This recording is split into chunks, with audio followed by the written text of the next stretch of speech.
In the next series of lessons, we're going to be taking a look at this About page on the Two Trees Olive Oil site.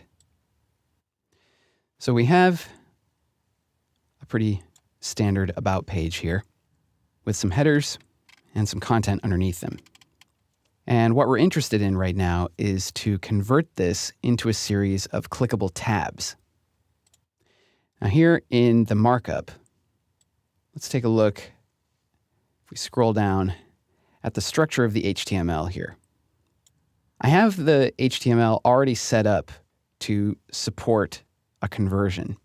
It looks fairly normal over here, but I've added a little bit in the HTML.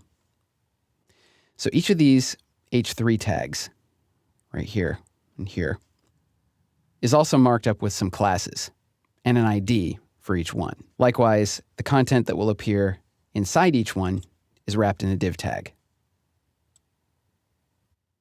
And that's repeated throughout.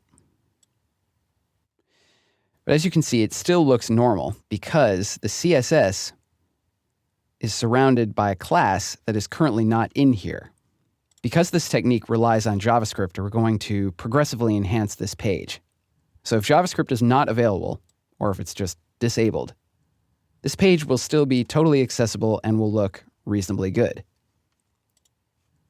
What's going to happen is we're going to add a class surrounding these using JavaScript, and then it's going to turn into something a little different.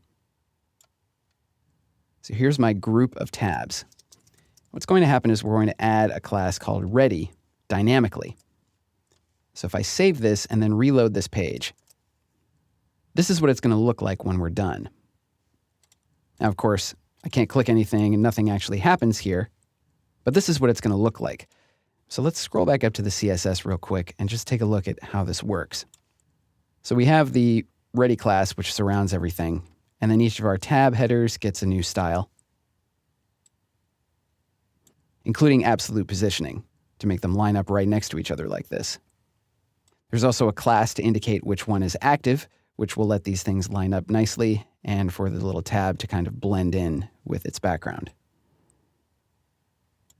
And there's some crazy markup-free float clearing here.